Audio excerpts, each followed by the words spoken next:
বন্ধুরা সবাইকে আসসালামু আলাইকুম। আশা করি সবাই আল্লাহর রহমতে অনেক অনেক ভালো আছেন। বন্ধুরা আজকে আমি আপনাদেরকে এমন একটি প্রবলেমের সমাধান দেব, যেটি আসলে যারা সিমের ডাটা ইউজ করেন তাদের প্রবলেমটা। যারা সিম দিয়ে ডাটা ইউজ করেন কিন্তু নেট তেমন প্রপারভাবে পান না, যারা মনে করেন 4G সিম ইউজ করেন কিন্তু পান না 2Gও, তো তাদের এই প্রবলেমটা আজকে আমি সমাধান করার চেষ্টা করব।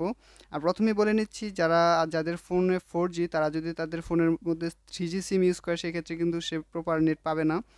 তো আজকে আমি যে ট্রিক্সটি দেখাবো সেই ক্ষেত্রে কিন্তু আপনারা আশা করি আপনার ফোনটা সুপার ফাস্টভাবে কাজ করবে। তো এর জন্য আপনাদের কোনো অ্যাপস বা কোনো সফটওয়্যার প্রয়োজন পড়বে না, জাস্ট আপনাদের ফোনে থাকা সেটিংসে ঢুকে যাবেন। সেটিংসে আসার পর ঢুকবেন কানেকশনে আসার পর যাবেন মোবাইল নেটওয়ার্কস আপনারা সরাসরি এইখানেও পেয়ে যেতে পারেন, মানে সেটিংসে ঢোকার পরে পেয়ে যেতে পারেন। আর যদি না পান সেক্ষেত্রে কানেকশনে যাবেন, কানেকশনে যাওয়ার পর দেখতে পারবেন মোবাইল নেটওয়ার্কসে আসার পর দেখতে পারবেন অ্যাক্সেস পয়েন্ট নেমস। যদি এতটাও খুঁজে বের করতে অসুবিধা হয় সেক্ষেত্রে আপনি জাস্ট এখানে সার্চ দিতে পারেন, সার্চ বারে লিখবেন অ্যাক্সেস পয়েন্ট নেমস। দেখতে পাচ্ছেন অ্যাক্সেস পয়েন্ট নেমস লেখার পরে সরাসরি আমাদের সেই সেটিংসটা এসে পড়ছে, দেখতে পাচ্ছেন এখানে শো করতেছে অ্যাক্সেস পয়েন্ট নেমস। তো এভাবে আপনারা সার্চ দিয়েও আসতে পারেন, আর প্রথম যেভাবে দেখেছি ম্যানুয়ালি সেভাবেও আসতে পারেন। তো জাস্ট অ্যাক্সেস পয়েন্ট নেমসে ক্লিক করব। তারপর আপনারা যেই সিম ইউজ করেন সেই সিম এখানে সিলেক্ট থাকতে পারে, আপনারা দেখে নেবেন। অথবা সিম 2 দেখতে পাচ্ছেন এয়ারটেল ইউজ করতেছে, আর সিম 1 বাংলা লিঙ্ক আছে। তো যেই সিম ইউজ করেন সেইটি শো করবে। তো এখান থেকে আপনারা একটু দেখতে পারবেন অ্যাড, এখানে লেখা সরাসরি অ্যাড লেখা আছে দেখতে পাচ্ছেন, অথবা আপনার এখানে প্লাস আইকন থাকতে পারে বা থ্রি ডটের ভিতরে অ্যাড থাকতে পারে।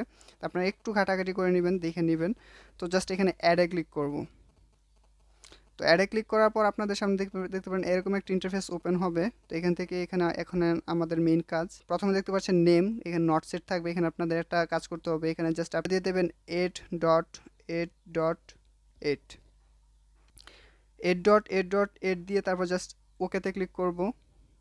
তারপর চলে যাবেন অ্যাপিএনেও আমাদের একই কাজ। অ্যাপিএনে আমরা দিয়ে দিব হচ্ছে এখানে 8.8.8 ডট, তারপর একটা স্পেস দিব, সরি স্পেস না, এখানে জাস্ট একটা, এখানে দিয়ে দিব 4, তারপর স্পেস, তারপর বড় হাতের জি, দেখতে পাচ্ছেন এখানে দিয়ে দিব 8.8.8.4 স্পেস জি, তারপর জাস্ট ওকেতে ক্লিক করে দিব। তারপর একটু স্ক্রল ডাউন করে নিচে আসবো, দেখতে পারবেন সার্ভার, এখানে সার্ভার আমাদের google.com দিয়ে দিতে হবে।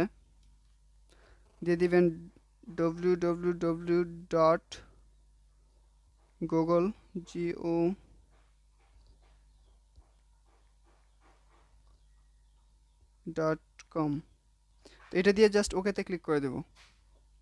তো এই কাজগুলো শেষ হওয়ার পর আপনারা জাস্ট এখান থেকে সেভ অপশনটা খুঁজে বের করবেন। আমার এখানে সেভ অপশনটা রয়েছে থ্রি ডটের মধ্যে রয়েছে। তো এই থ্রি ডট থেকে জাস্ট সেভে ক্লিক করব।